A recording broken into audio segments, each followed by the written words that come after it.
My guest today is Katherine Gehl, business leader, author, speaker, and political innovator who has taken on the ambitious undertaking of trying to reform how American politics works. In her youth, she was once a young Republican, before she moved into the libertarian stage of her political life. She then found a home of sorts while helping former Chicago Mayor Richard Daley and a former U.S. Senator by the name of Barack Obama get elected. She then admitted during our chat that she was more politically homeless than she knew, while she passed through the 5 stages of political grief. In 2020, with Harvard Business School professor Michael Porter, Gehl published her book, The Politics Industry: How Political Innovation Can Break Partisan Gridlock and Save Our Democracy. Heady stuff indeed. The overarching theme is turning politics into something that actually works for the people politicians are supposed to serve. We are looking to change what it takes to gain power, Gehl said. So what to do? Gehl advocates for Final Five voting. In this system, candidates enter a primary regardless of party. The thought is that this will force candidates to earn a spot in a general election versus a system which currently is not competitive. Alaska approved this system in a 2020 ballot measure. Gehl noted that for the 2024 elections, there are signature drives taking place in Missouri and Nevada. She also added that California and Washington adopted the 2 primaries in which the top 2 finishers advanced to the general election, regardless of party affiliation. After spending time with Katherine, I was truly encouraged about our elections for the first time in many years. As someone who has grown less than optimistic about our democracy of late, Katherine Gehl and Michael Porter have crafted a plan that might just work after all. I hope you learn as much as I did from Katherine. She is quite a special person indeed. Thank you so much for coming on the show today. I know you have lots of stuff going on, which we will talk about in some detail today. So let me start by saying I think it's going to be a lot of fun because for my listeners who are attempting to learn through me a little bit about politics, you are an expert, and subject matter experts are people that we look to on True 30 to help us understand what's going on.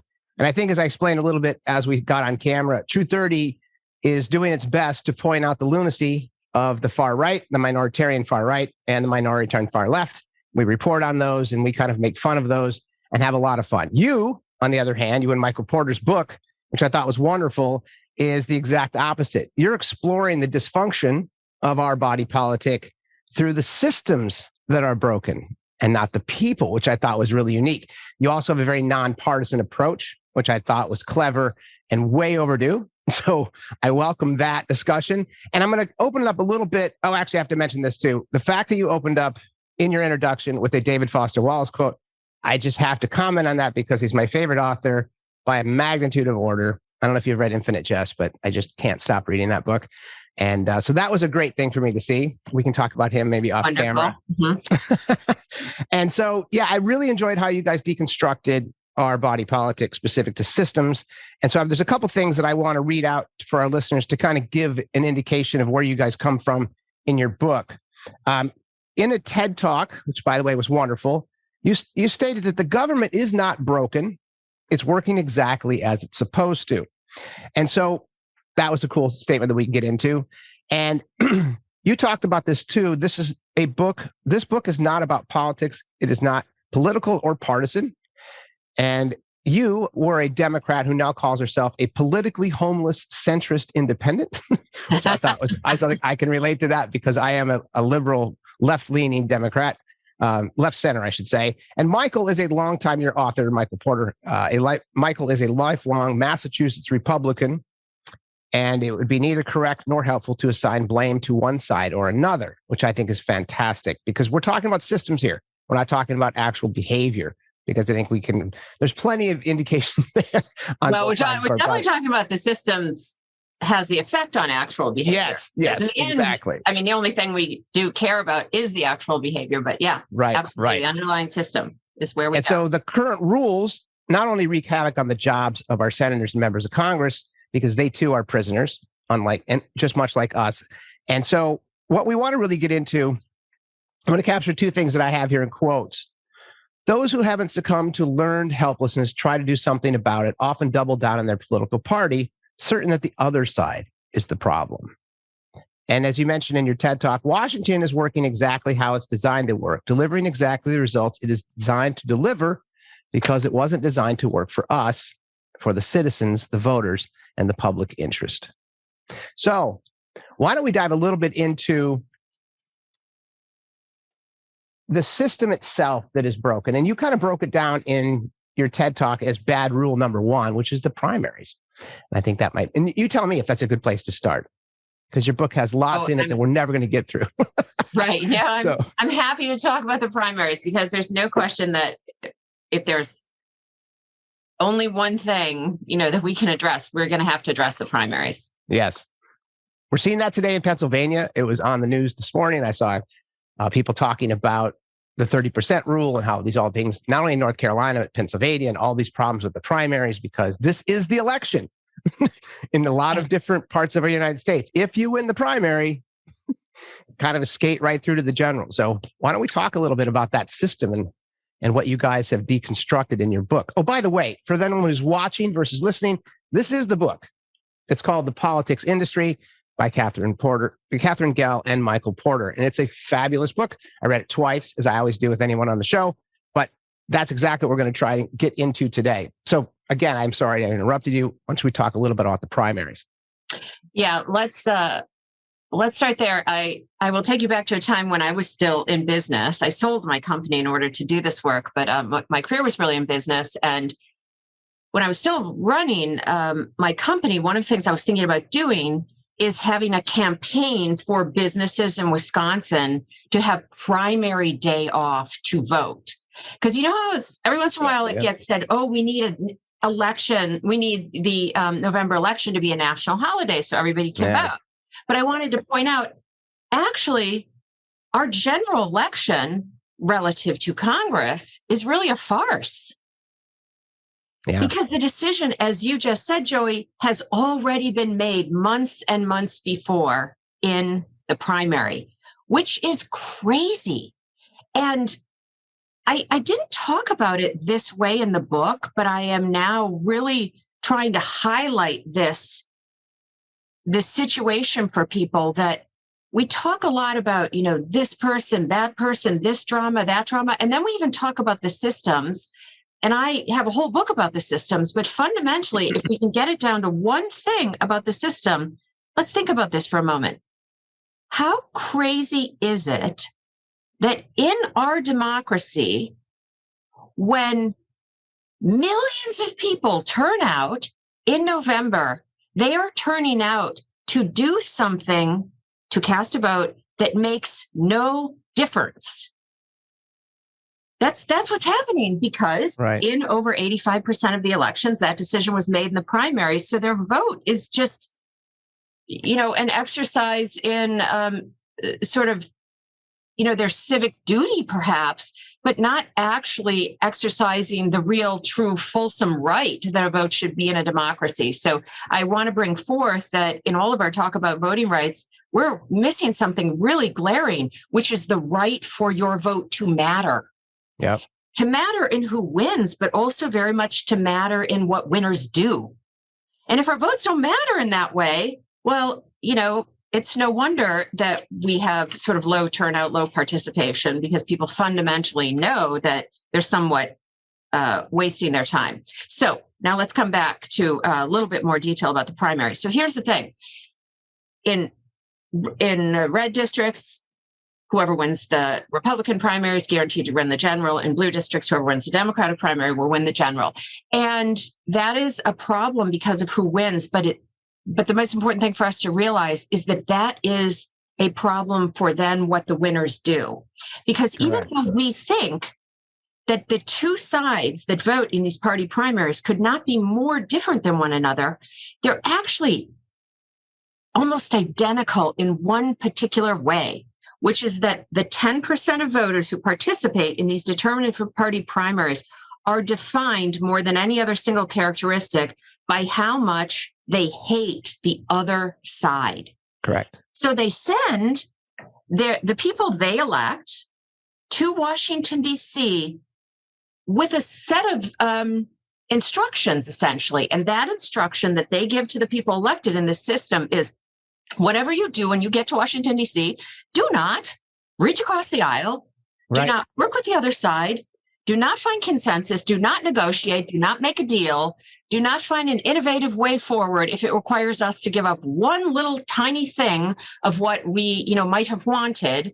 And we would rather have gridlock, grandstanding, and demonizing than have you find a consensus sustainable way forward. So fundamentally, everybody elected in our existing system goes to Washington, D.C., forbidden to actually do the job that we need them to do, which is reach across the aisle, legislate, negotiate, deal make. That is the job of legislating. So it's like in our companies, if we hired people and we said, yes, please join our company. So exciting. We have great problems and great opportunities, and we need you to do these things.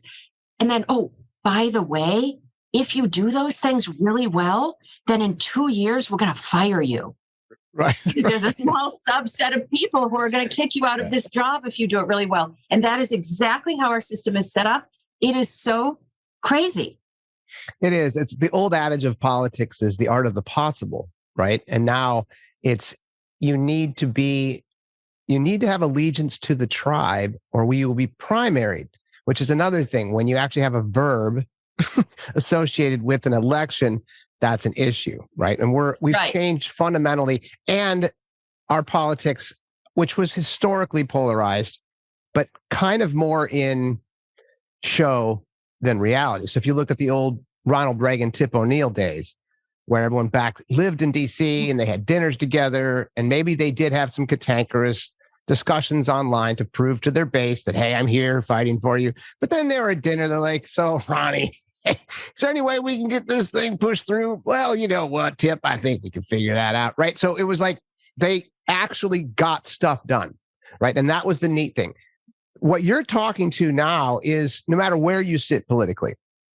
I grew up in rural America. I have a lot of friends that wear red hats and are small C conservatives. And I love these folks just as much as I love all my liberal friends from New York City and San Francisco.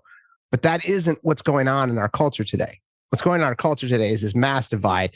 And they do elect a minoritarian candidate that represents, to your point, the most extreme positions of that specific political party. And because of that, the vote itself, and goes back to what you were saying earlier, the incentivize, there's no incentive as a voter to go out and do your civic duty anymore when the election was won in the primaries, which you most likely statistically had nothing to do with. And there's no incentive as someone elected through that system to actually do your job and find sustainable way. Correct. Because then you're going to lose your job. For sure. I was on on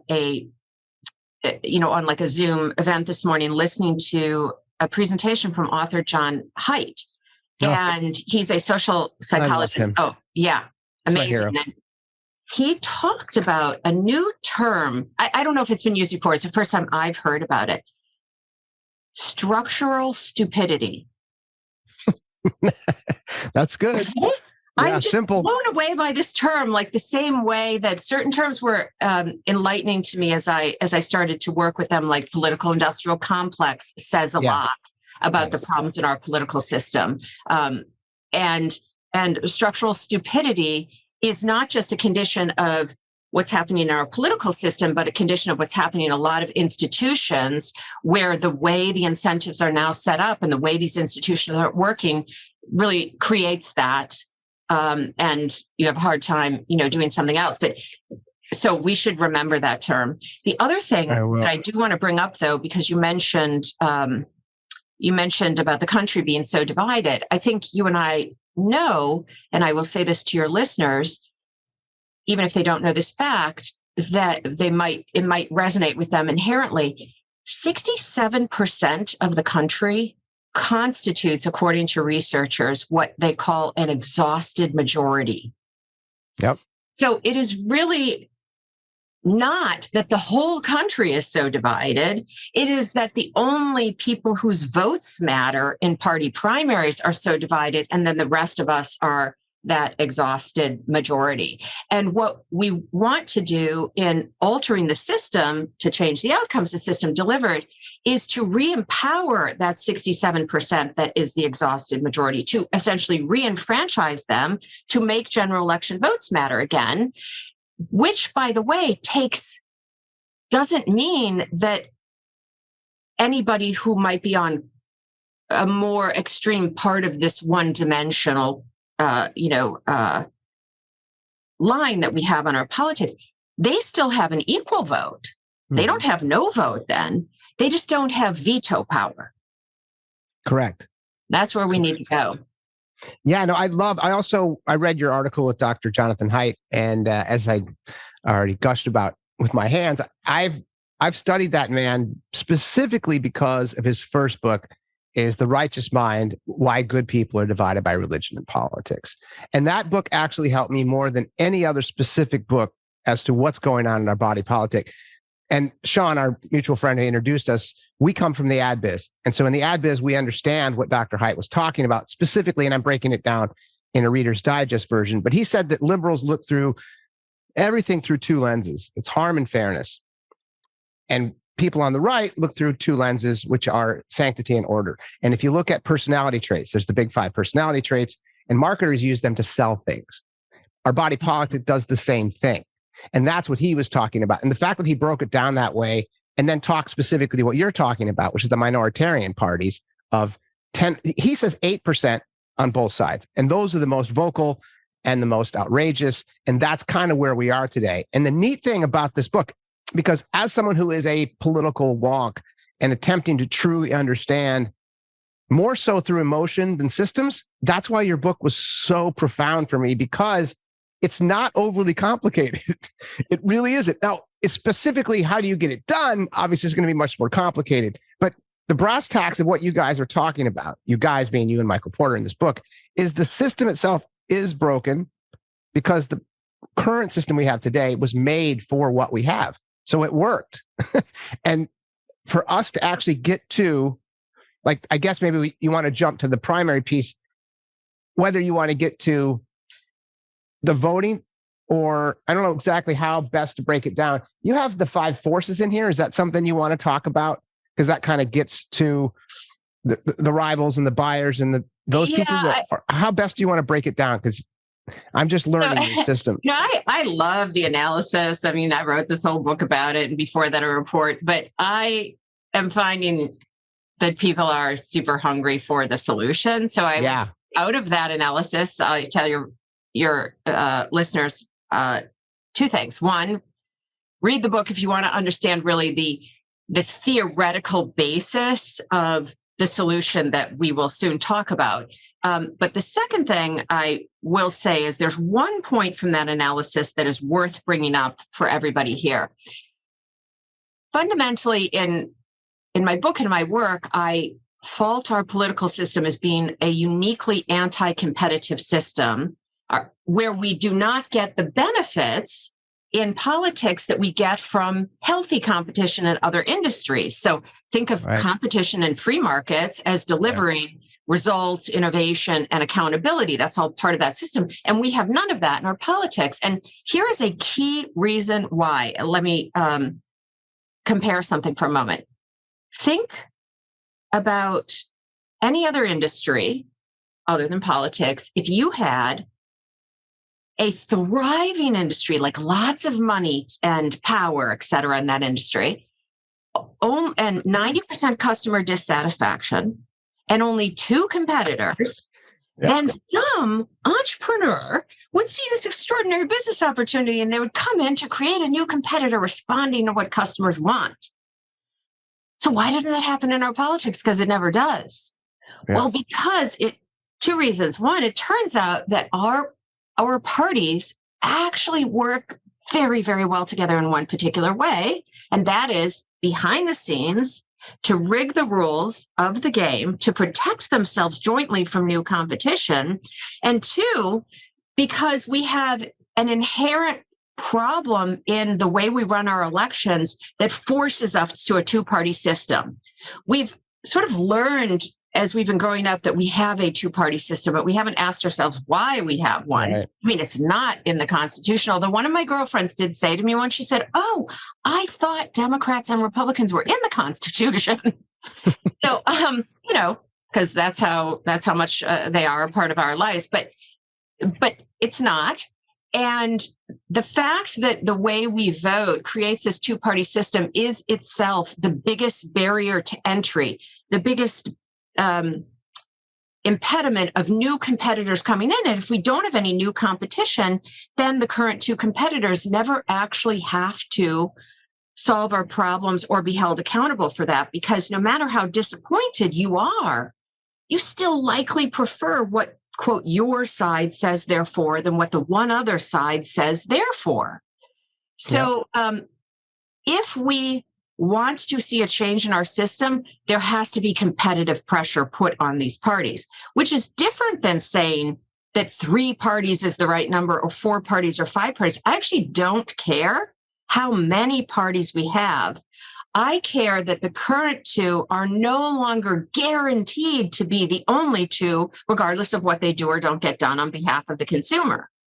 So as soon as they have that pressure, it's fine if it continues to be 2, as long as they know they could be replaced if you're not actually solving problems that please a majority of the general electorate. And that's what, once we change our system so that that's what's required to be successful in the industry, then all of a sudden, those parties will be incented to behave differently, period. That's how it works. Well, that is exactly what you guys talk about. The duopoly itself isn't the problem. It's the fact that it's become poisonous. That's the problem. And so it's the fact that it's guaranteed to continue to be a duopoly. Yes, correct. And so your system change is bringing as many people, to your point. It isn't a third party system either. It's how many people can come to the party and be represented and have a platform and a voice, correct? Yes, although with the new system, meaning new ways of running our elections, it does create an opportunity for third parties to emerge or independent candidates to emerge. But it isn't having the third that will change it isn't if we had 3 that somehow everybody would behave differently. It's that there is competition. Competition drives performance improvement in every human endeavor, sports, for-profit industry, in any human endeavor, shall we say. Yes. So how do you do it? How do you bring these extra candidates? How do you bring the new voices, the new entrepreneurial spirit to this system? What does that look like? Yes. So what we need to do is change how people, let's just focus on Congress, although it can be relevant for other political offices as well. How people in Congress get their jobs and then get to keep their jobs, as in get reelected. We need to change how they're elected.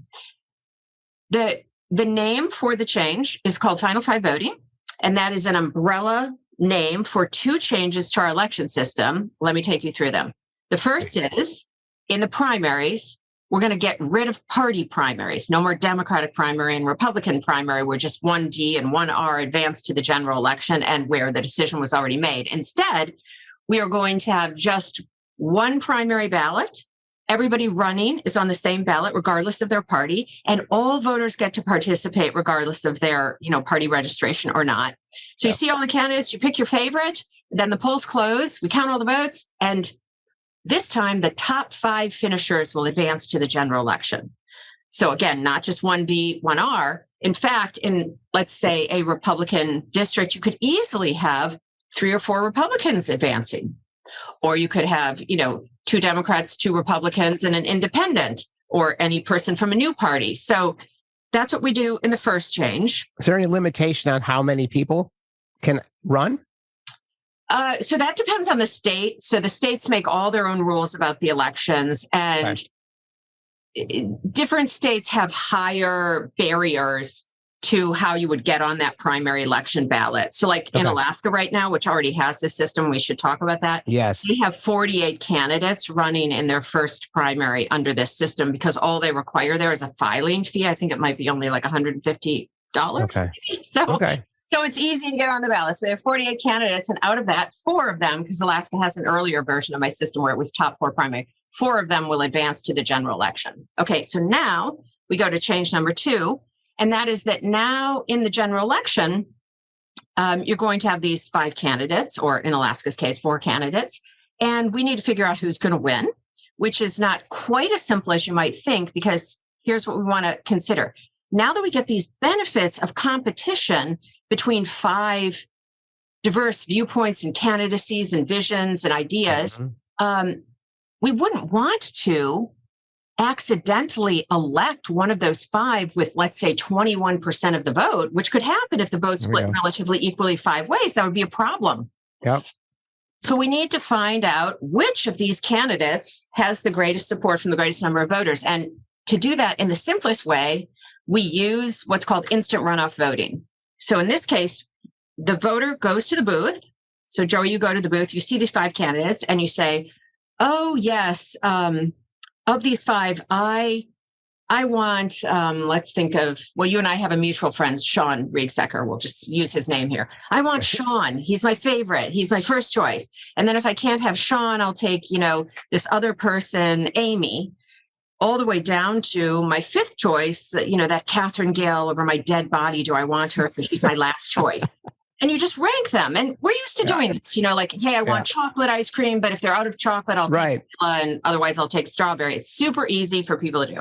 So they rank their choices in order, as many or as few as they want. Now, when the polls close, we use that information to have the computer conduct a series of instant runoffs. And that is basically a number of rounds of voting. So round number 1, the computer counts. We count all the first choice votes, and then the candidates are arranged 1 to 5. And then you eliminate the person in 5th place. They're out. They didn't win. That's it. Okay. That's gone. Now you got 4. And now we have 4. And if you, Joey, had selected that 5th place candidate who's now been kicked out of the race, your single vote automatically transfers to your next choice of the remaining 4, who's still in the race. Then we count, and then round 2, count the votes again. And then we, eliminate the person in 4th place and last place. And then we continue through those rounds until you end up in the 4th round when there's only 2 candidates remaining, just like we're used to seeing. Yeah. And then the one with the majority wins. It's exactly like a series of physical runoffs, except instead of you don't have to keep coming back physically for another election. You just cast all your votes at once. And this then results in electing the candidate with the greatest appeal to the most number of voters. But for our real purpose, the benefit of Final 5 voting is the different atmosphere, the different job instructions it creates for the people who are selected out of this system, which is to say, now when someone goes to Congress, they might be the same congressperson who got elected under the old system, but under this system, they actually can engage in different behavior. They can negotiate. They can reach across the aisle. They can make consensus solutions and vote yes on them because they have a path to reelection if they do that. They won't automatically lose their primary. They can't, as you were noting, primary as a verb, they can't be primaried. Yes. Because they can live to make it to the general election by getting in the top 5, and then they can appeal to a cross-section of voters and put together a coalition win. So I will close on this solution with this point. Final 5 voting is not designed to necessarily change who wins. It's designed to change what the winners do, what they have the freedom to do, what they're incented to do, and on whose behalf they're doing it. And that is really, I think, the grail of political change, which is change what the winners do and on whose behalf they're doing it. No, I love that. And you made some really good examples in your book specific to that, talking about politicians who are leaving the game for that exact reason, that they can't actually do what they want to do as politicians. And a lot of people go into politicians as much as they have a bad reputation now. There are a lot of good people in politics who genuinely went there to do good. Totally. Right? That's just a reality. What happens is when they get there, they're told by their leaders, here's how you have to vote. Here's the bills you need to pass. Here's where you cannot vote on the other side. You cannot reach across. We break the olive branch as soon as you start here.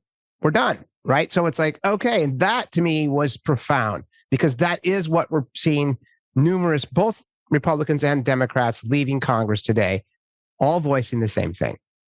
And you also gave a really good example of Ross Perot in 92 when he ran as a third-party candidate, which was very rare at the time, and got 19% of the vote. And the reason he got 19% of the vote was because he was fiscally conservative, not in the traditional sense, but he was like, hey, I know you guys are hurting out there, and I'm going to help you guys have more money in your pockets. And that 19% was that was a wake-up call for the duopoly because they're like, wow, okay, so basically we need to, as politicians, cater to more frugality specific to our spending. And so what you're talking about with this final five voting is that it allows the candidate to come in, be themselves, make friends with Ronald Reagan, Tip O'Neill kind of thing. Hey, let's get some stuff done for our constituents. And to use your earlier number, it's 67% of the people that voted for me want this stuff done. That's a super majority by definition. So you're actually, with final five voting, bringing everything to the table that we as the 67% want. So the question is, you mentioned this, it's already happened in Alaska. Isn't it also happening to some degree in California and Washington? Or not yet? No, not so much. So here's the thing. Final five voting is this combination of two changes, which is the open top five primary and then the instant runoff voting general election. Some states have already opened their primaries and gone away from having just one Democrat and one Republican. And those states would be Washington and California, for example. Okay, and then some states have started using instant runoff voting, like I say, some states, a state, Maine. Yes. But then they didn't change the primary. The only state that has done the two things together that create final five voting is Alaska. That's Alaska. Okay. Yeah. And in 2020, they passed through ballot initiative what I call final four voting, because it's a top four primary and instant runoff voting general election. So they're the only one that's done both. And it's critical to understand that unless you do both things together, you don't change much. So instant runoff voting, for example, on its own can change who wins, but in almost all cases, it really doesn't change what the winners can do. Because if you put instant runoff voting in a primary, okay, maybe a different Republican would win in that primary, maybe, but not necessarily. But there's still only one Democrat and one Republican advancing, and the decision on who wins is still made in the primary by only 10% of voters. Yeah. You need to have the decision of who wins be made in the general for people's, agency for those winners, their agency to be opened up so that they have more options to cut these deals and negotiate. And if you leave the election decided in the primary, then that doesn't, make enough of a difference. And the same thing is true if you just change the primary to have, it's not just one Democrat and one Republican, but you still have only two people advancing. And you don't use instant runoff voting, you don't have any new competition. There's still only two people. It's still too much the duopoly. Right. So final five voting is the only way to go to systemically change something powerful enough to change the outcomes. The other stuff is sort of nice to have. It might make it seem more fair or more representative, but I talk about that as being the booby prize of political change. We want it to be fair. We want it to be democratic. We want it to be representative. Yes, those are all good things. But what we also really, really, really want is the people who we elect to get stuff done. And for that, you need final five voting. By the way, final five voting, I wish I liked top four primaries as much as I did when I first proposed it, because I would rather call this system final four voting, because it was really named after March Madness. NCAAs, yeah. I was gonna say, it's got that connotation immediately. Right, which is, don't we know that kind of competition, those sort of runoffs that those brackets are, brings out the best of the best? Yeah, well, you get those Gonzagas 20 years ago that come out of nowhere, and then you get the St. Pete's today that came out this last tournament, right? You get those non-entity players that come out and perform magnificently and stun the world, and so that's the same kind of thing you want to do with a candidate that comes out of nowhere that may or may not. You also just get what that type of vibrant competition where the best can rise to the top brings, which is all the talent goes into that game because it gets rewarded. Correct. And the talent gets better and better because they're pushed to get better and better. Our country, despite our problems, we are still the most important country in the world. We're the leadership country, and certainly the leadership democracy, despite our problems. People should be dying to be one of our political leaders. And thank goodness for all the people who still are willing to put themselves up there. But having said that, exactly, there should be more people who want to compete for this. We should have an abundance of good talent, and yet we find ourselves constantly feeling like we're having lesser of two evils elections. that doesn't make any sense, right? In every No. other industry, we're like, it's all about the talent. It's all about the talent. Right. You're right. And you would change, and that's what we find in our sports teams. Who can get the talent? And yet we're content with these rules, which by their very nature, they depress the talent going into the system, because the talent knows that they're going to have no agency when they get there. And they also don't want to say what they'd have to say to win their party primary. Great points. Yeah. And so the one thing, as I started reading this, I was like, this really makes a lot of sense, but there's got to be some major problem. I mean, there's got to be. So I kept reading. So it was just because, not that I'm a pessimist, but our political bodies, it's definitely problematic. It's not as difficult as I thought, in the sense of, can you explain to me how we get this done state by state? Because that was not as cantankerous as I thought it would be. Yeah, I want to do that. But if I could answer a question that you didn't really ask, but I'm going to pretend I heard. Please. Okay, which is what could go wrong with this system? Okay. Like, what are the unintended consequences? What could go wrong with this system, Katherine Gehl? Oh, thank you for asking that, Joe. Oh, you're welcome. Very astute interviewer. I am very excited about the system. There is no question. And after a while, people, it's sort of natural to say, well, it can't be perfect. And here's what I want to note about that. I agree with Winston Churchill when he said that democracy is the worst form of government out there, except when compared with all the others. So democracy is messy and hard. But what we have now is we have messy, hard, and really bad results to show for that. What we will have with Final Five voting is a democracy that is messy, hard, and some good results to show for all of that. Right. And that is utopia for democracy. Agreed. Right? Yep. So this is not a Pollyannish and then everybody will come together in kumbaya form. We have super complex problems with huge trade-offs. I mean, if we had easy problems, even our crummy system would fix those. Right. So our problems are not going to get easier with Final Five voting. They're going to be as hard as ever, and the trade-offs are going to be there. But now our institutions will be institutions that exist under the incentives to work through those problems, instead of the institutions that they are right now, where they create what we referred to earlier as this structural stupidity. Yes. Because that's all the behavior that's, incented. So that's my point about, are we too Pollyannish? Definitely not. What could go wrong? Yeah. Now, and democracies they're just very perfect. I actually think that I was at a dinner party once years ago, and my friend Cynthia said that her favorite form of government is benevolent dictatorship. And if it works, it's the most efficient. The most efficient. No question. Okay? And then we know what happens is the benevolence goes away, and then so does the efficiency and effectiveness.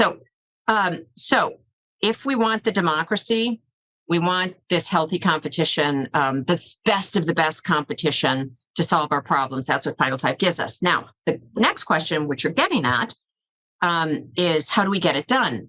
Now, I was shocked by this when I started looking into everything we needed to change in our political system.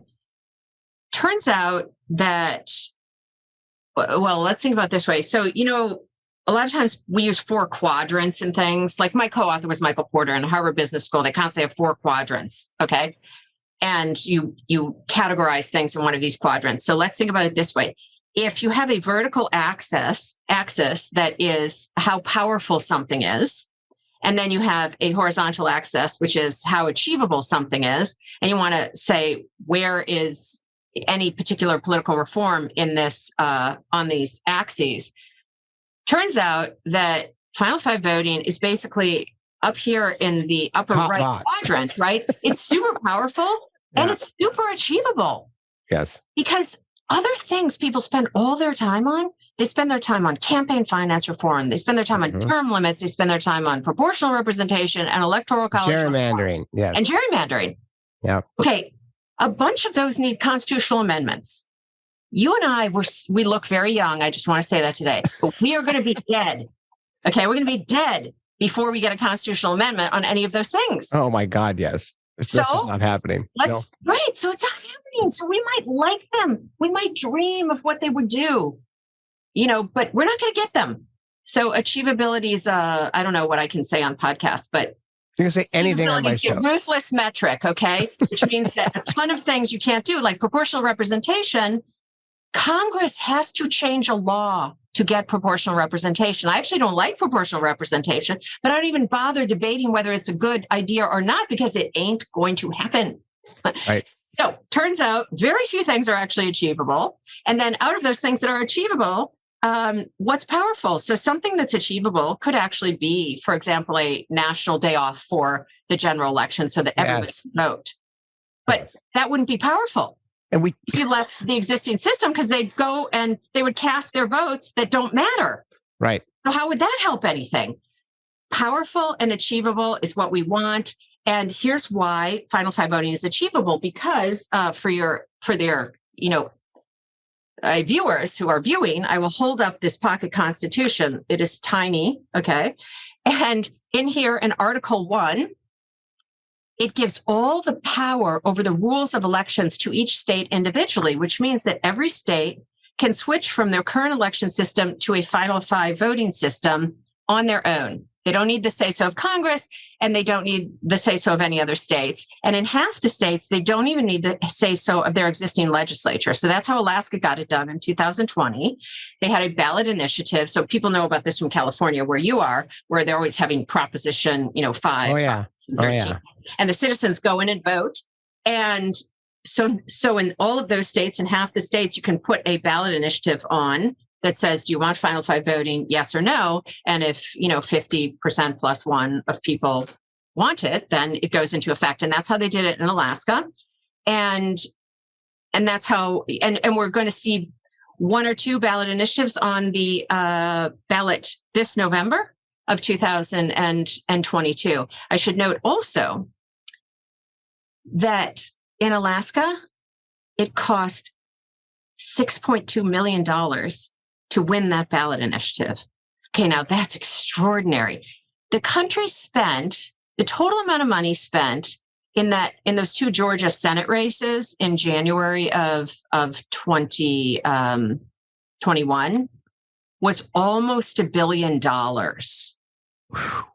for two individual Senate races. Yeah. For $6.2 million, Alaska changed the incentives ongoingly for every member of their state legislature, their statewide offices, governor, lieutenant governor, et cetera, and then their whole federal delegation, which is, 3 people, their sole House member and their 2 senators. So in terms of achievability, that's just remarkable. Now, our next ballot initiatives are not going to get done for only $6.2 million. No. But the relative amount of investment for the ROI that you get from that investment is so extraordinary. I think of this as being basically the most powerful political philanthropy out there today. It has the best ROI of any investment in political change. And if my memory may be off here, but didn't you talk about something like that even for a state of California could be done for 20 to 25 million? So in California is difficult to say. I don't know if California is going to end up costing only 20 to 25 million, or if it's going to cost 150 million. Okay. I really don't know. Here's the thing: 50 states, they all have 2 senators. So I would tend to say that those of us who care about this will want to invest in supporting leaders in states where it's not going to cost as much as California. Right. And that the average, I think, will turn out to be around 15 to 20 million across the country is what I'm guessing. It depends how much opposition you get over time. And it's also possible that over time, everybody realizes that this is shockingly reasonably win-win. Yeah. So here's what I mean by that. Let's take all the existing people in Congress. We're not having layoffs.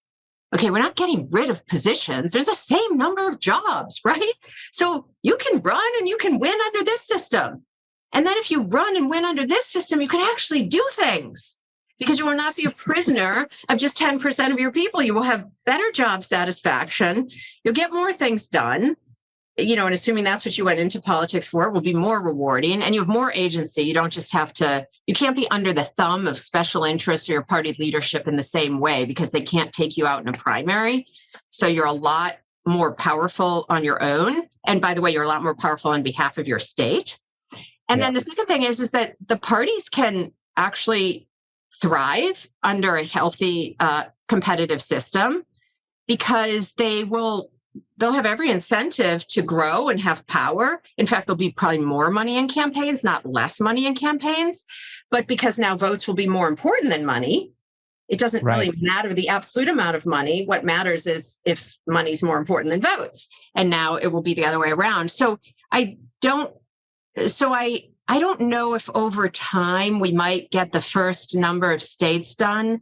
And then eventually it will just be a best practice that gets adopted. And it won't cost the same amount of money. We'll have to see. But here's the thing.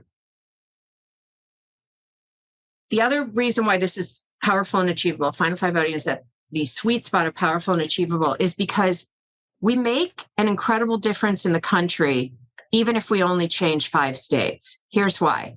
Think about this. Alaska plus 4 more states, having Final Five voting would give us 10 senators who are, as I call it, freed from the tyranny of the party primary. Yeah. And those 10 senators would still, in most cases, be Democrats and Republicans. Maybe you'll start to get an independent in there or something. But they are Democrats and Republicans who, in a sense, form a bench of folks off of whom can come those people to form the gang of 6, the gang of 4, the gang of 8, to find the consensus way forward in our complex issues. And since the Senate's pretty equally divided, 50-50, as soon as 10 of those people have the freedom to form this swing coalition on a consensus solution, they alter the stalemate, the gridlocked stalemate that currently exists. So we don't need to change it in 50 states to change the results. And even those of us who don't live in the states that change the rules, we will benefit from the deal-making opportunities that then exist in that Congress. Right. And to your point in your book, if we can agree that we don't really like our politicians statistically, here in California, Kevin McCarthy said, I hate this idea. And Nancy Pelosi said, this is a terrible idea. So if that's the case, we know that it's working because if our politicians don't like it, it should be to our benefit in the sense that everything you're talking about, they didn't like the idea. But if you have 10, and this is another thing too, once you have a prototype that works, much like in the business world, right? You're like, okay, we got our MVP, right? We're going to come in and we're going to run this, our most viable product. Here it is. Test it. Alaska, California, Washington, maybe Oregon, maybe a couple other progressive states that can move in that area. That happens pretty fast. And so that, again, is not just in the Senate, but the Congress as well. So then you're starting to see people that once they get elected can, in fact, reach across the aisle and or vote for something that is specific to their constituency in their actual district. And because of that, they are satisfying that 65% or 67% versus the 10% minoritarian. And that, again, just to reiterate, it's getting this on the ballot. How does that work? How do we do it? I'll tell you, but first let me say something which I only vaguely mentioned before. The first states that adopt this are going to really benefit because do you know how much power someone has when they're potentially a swing vote on an issue? They have a lot of power. I mean, you see that with Manchin and Sinema. They get to do things, okay? So, yes. And by the way, it's sort of a problem when you just have 1 or 2 people doing that. But if you have, 10 people plus the existing people who are already swing votes, there's a lot of deal-making possibility in that. So so the congresspeople and senators from those states will be able to wield that power, to help benefit what their constituents might want. That's a good point. Now you say, how do you get this on the ballot in these states? Okay, so again, two ways to change these rules. One is through ballot initiative, and the second one is through the legislature. So in the states that don't have ballot initiative, like the one I'm from, Wisconsin, we need the state legislature to pass a law and then the governor to sign it, and then that's how final five voting would be changed in those states. In the ballot initiative states, all the states have different rules how their ballot initiatives work, but in general, it goes like this. You have to file your ballot initiative, and then the organization that wants to see this on the ballot collects signatures from citizens in that state, and you reach a minimum number of signatures depending on the rules in the state. And if you get a certain number of signatures that are verified, valid, then the ballot initiative is on the ballot. And then once that's happening, then you have to run a classic campaign. So you do the classic campaign things, paid media and PR, and you have, surrogates speaking out about why everybody should be yes. So you run your yes on to campaign and get the votes. And that's, that's what it takes. So in California, as a ballot initiative state, we could actually come in and say, we need 80,000 signatures. I'm just throwing this out there to get final five voting for us in 2020. And I guess it'd be 2022 as an example, maybe 2024. You don't have time in 2022 anymore. Almost so 2024, we would say that's our goal. And for that, just for the listeners, once that's up and it's on the ballot and we vote for it, we could actually, as a state, say, we're done. We're changing everything that is our body politic today with this initiative by implementing final five voting in 2024. And every one of you, all y'all, everyone on the right and the left, we get to bring our candidates, all of us, to the table. And maybe it's 48 like it was, and probably not in California, but let's say it's 20. Now you got 20 candidates. You got your Green Party candidate, you got your independent, you got your Republican, severe Republican, very right, very left, whatever. But you get this just bouillabaisse of candidates, and you're like, yeah, now we can choose. And this could happen as early as 2024. Exactly. And here's what's interesting. If you win on the ballot in California in 2024, you won't have your first elections under that system until 2026. But the behavior of your representatives can change and will change right away, because they are incented not by the election they already won, but by the election they're going to have to win later. So they have more agency to make deals, right away. Let's give your listeners some specificity by looking at how this is playing out in Alaska. Please. Again, we said Alaska passed Final Four voting in 2020. Yep. This is their first elections, and they passed it not just for Congress, but for their whole state legislature as well. But let's talk about the congressional races there. So their single congressperson, Don Young, passed away, God bless him, earlier this year. And so his seat is open. Now, interestingly, he was the longest serving congressperson. He had been in that seat for 50 years. 50? 50? 50. Okay. Wow. Okay. And he was running again. And now they have to have a special election for his seat. So the primary will be June 10th. And as we said, 48 Alaskans registered to run. And what I am told by Alaskans in the know is of those 48, there are 8 or 9 really legitimate, substantive, talented candidates. Okay. And let's say there's 12, or let's say there's, 7. Point being, there's a lot of people that seemed to the people I've spoken to be legit, like reasonable, good, talented, accomplished people who could legitimately say, I could represent this state. And out of that, after the June 10th primary, 4 of them, so 4 of the 8 or 9, 4 of the 48 will advance to the general election, which will then, and this is the general election of the special election, and that will take place in August. Okay. And then they'll use instant runoff voting.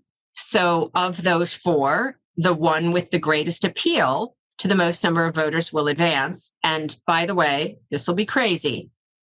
The general election for the special election happens, I can't remember what day in August, but it happens on the exact same day as the primary for the November elections.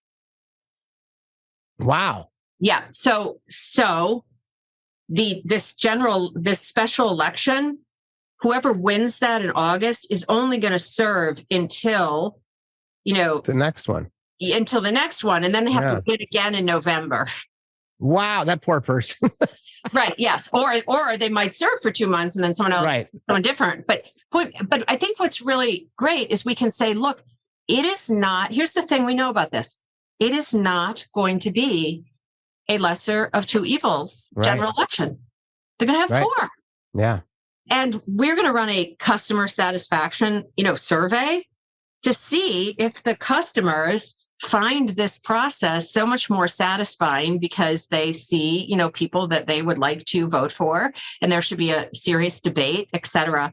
And their seat really hasn't been contested for 50 years, right? So we went from, and I'm not opining on whether Don Young was a great congressperson or not. I'm just saying there hasn't been any competition there. And now they're having this great competition. The other race that people will be paying a great deal of attention to in Alaska is their Senate race. So the current senator who's up is Senator Lisa Murkowski. Mm-hmm. And as many of your listeners and viewers may know, Republican Senator Lisa Murkowski is sort of on Trump's hit list. Because he doesn't feel that she supported him and she voted for his impeachment. Not just he doesn't feel, she hasn't supported him. She voted for his impeachment, et cetera. So what you're going to see in Alaska is this election, and I'm going to contrast it with how the election would have been. So let's assume that in 2020, Alaska had not passed Final Four voting.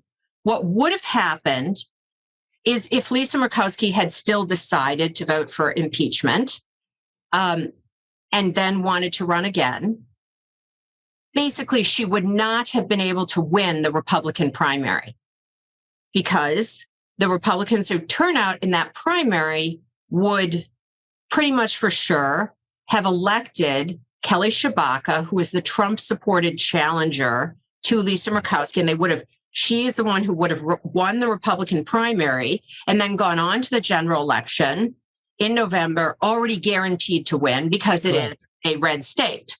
Correct. So 10% of Alaskans would have chosen their senator and it would be a done deal. Which is exactly what you talked about in the beginning of this chat, right? And that 10%. Yes. Now what we see is that, and interestingly, we think of Alaska as a red state. They have more independent voters than any other state. I think they have over 50% independent voters. Wow. And only 24% Republicans, maybe, and like 13% Democrats. So, I didn't even know that.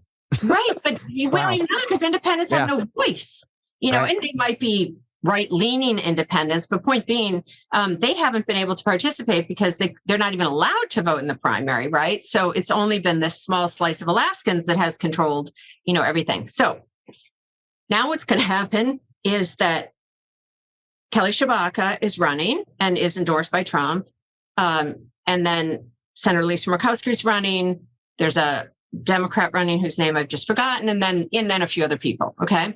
So in this primary, there won't be 48, but there'll be, a number of them. And who's going to advance out of the primary in the top four will certainly be Senator Murkowski, Tshibaka, the Democrat, and one other person. Maybe an independent. Yep. Yeah. Then we'll see. Okay. So then in the general election, we actually do not know who's going to win. Right. It is amazing. And it's extraordinary. And why won't people want to participate in that? Actually, I saw a headline in the Washington Post the other day, and it was talking about the NBA championship. And it said, we have no idea who's going to win the NBA championship. Isn't that wonderful? And that's how competition should work, right? Yeah. Invest in the best competition, you wouldn't know. So that's what it's going to be in Alaska. We have no idea who's going to win the Alaskan, Senate race. And isn't that wonderful? So they will compete, those four, for the vote, for the votes of their citizens. And then in November, I predict it will be either Shabaka or Murkowski. Okay, it's not going to turn. Final five voting doesn't make red states blue. No. Okay. No. But here's the thing.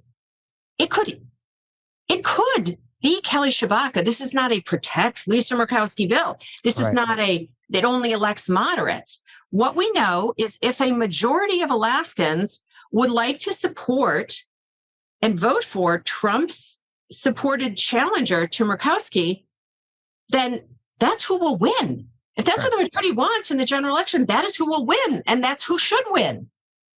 But if a majority of Alaskans would like Lisa Murkowski to be their senator, then she will win, and they will have the chance for her to win. Whereas in the other system, they weren't going to have that chance. They weren't even going to be allowed to have that choice. So they were going to automatically elect, potentially a minoritarian candidate. And now whoever is elected is going to be elected by a majority. And then when they go to Congress, they can act on behalf of general election voters and not just on behalf of their narrow slice of party primary voters. So it's going to be super interesting, and really show what it is to have true competition in elections. And then out of that, what people elected out of that kind of system can have the leadership to accomplish in Congress. And by the way, here's when we should say, God bless a man named Scott Kendall. So I wrote about this in 2017, but I didn't create Alaska. A man named Scott Kendall read my work, and he was, searching for what needed to be done to change things. And then he was the one who created that ballot initiative committee. And then I was able to help and be involved.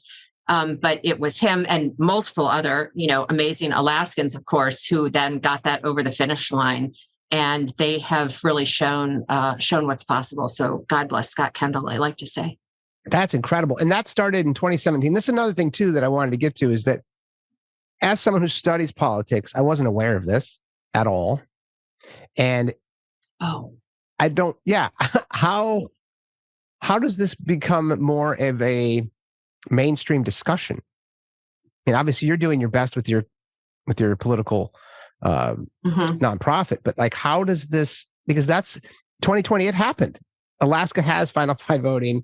It's happening. I know, and nobody knows. Yeah. And by the way, because it is not overly complex, right? And again, the analogy of Final Four is wonderful because people can relate to that. It connotes right back to, basketball tournament. It's a tournament. We're going to run a tournament. It's not an election. It's a tournament. We're going to have the final person. The best player is going to win the trophy. Yay. I'm going to say that. Yeah. And you did that. I mean, and so 2020, why is it not being talked about more?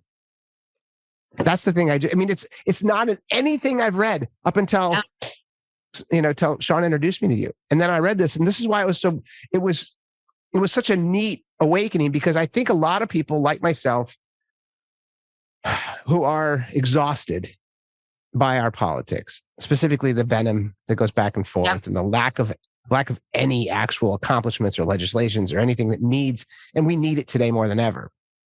This system itself, to your point, it's not going to fix all that ails our citizenry. But as far as getting the best candidates possible, which is very important, but I think to your point, it's even more important that it allows our elected lawmakers to do what they want to do when they become elected. Yeah, it eliminates the incentives for structural stupidity. Correct. Thank you, John Haidt. Yes, thank you, sir. Yeah. Yes.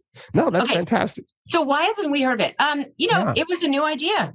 It was just totally new. And it really took me a long time, even get people in the reform space to take it seriously. A lot of people were really into instant runoff voting alone, what many people call ranked choice voting, or they were into just nonpartisan top two primaries, like what California did, or they're into a bunch of other things that are not as powerful or achievable, like we talked about. People have already chosen their causes.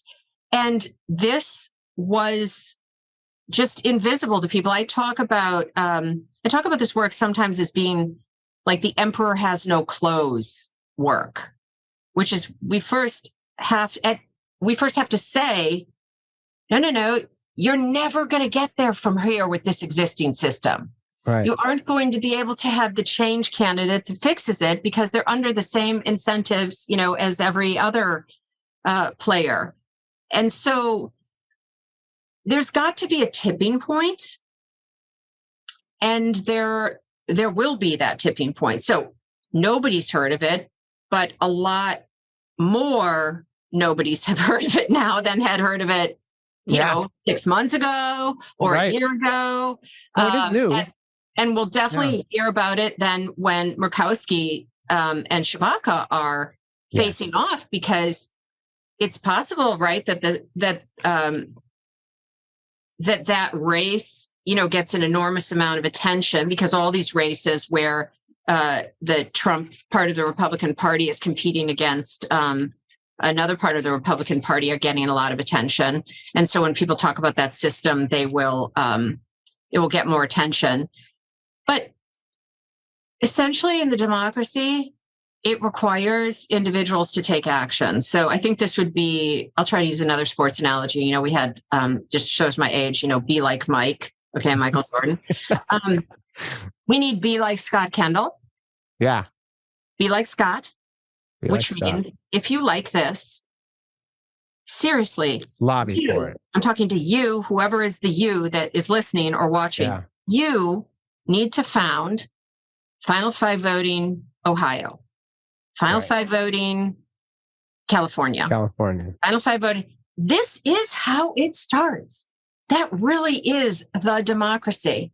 So you might not be able to take it all the way to victory in the 2 years that Scott Kendall did it in, but the movement has to start. And by the way, people are founding these things all the time. And it can be as simple as you go on Twitter and you create, Final Five voting California, and you start rallying people around this. And one of the things that's really helpful is you send them to watch my TED Talk so that people have gone from never having heard of it to having heard of it. Yep. And then if each person tells 5 people, it really does take off. What is my friend Peter Ackerman, a really pioneering leader in this space of political change and anti-duopolistic behavior, we just lost Peter Ackerman. He's a great man, and we just lost him.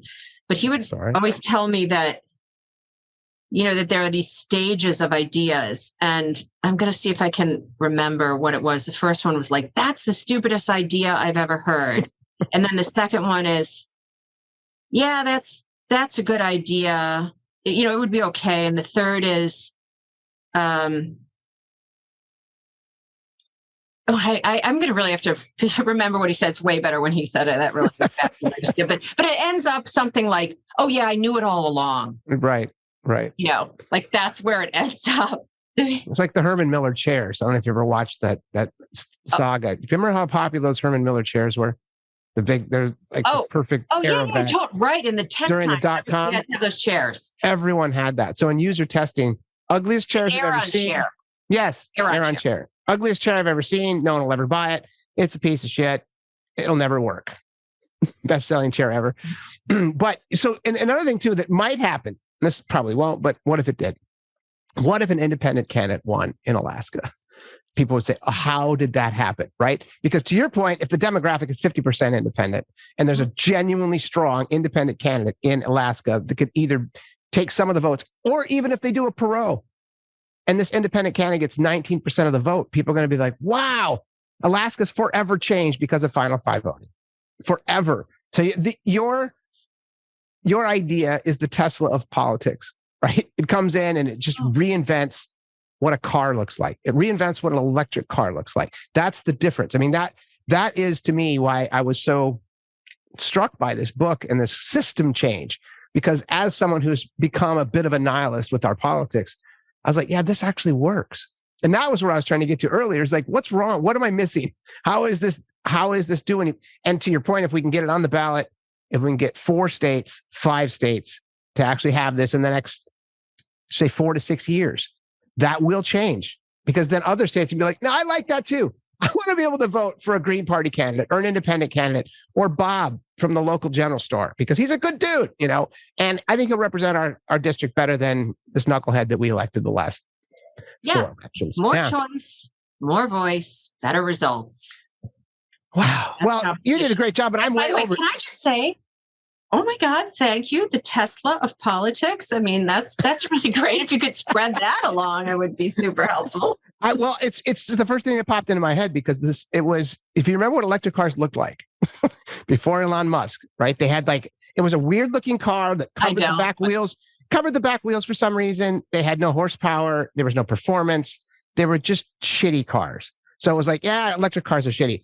Final Five voting is so unique and so cool. It's that to me, again, I was trying to poke holes in it as I started reading. I was like, I don't see the problem. And then historically, anything to your earlier point around making changes to our Constitution and amendments of those constitutions, it's never going to happen. We can't even get a majority, much less a supermajority on anything, and everyone agreeing at the executive level. So yeah, it's not going to happen. And you're over. So you've done I'm making you late for your next meeting. So let me just say this, Katherine, I really appreciate your time on the show. Even more appreciative of what you've done specific to this system and how you've got it out there, how it is now in a state that we can watch for 2022 and see exactly what happens when innovation takes over an election. So kudos to you and yours. I'm thrilled that you're doing this. I'm thrilled this is happening. And as a pessimist in politics, I am very optimistic about this. So thank you. Joey, thank you.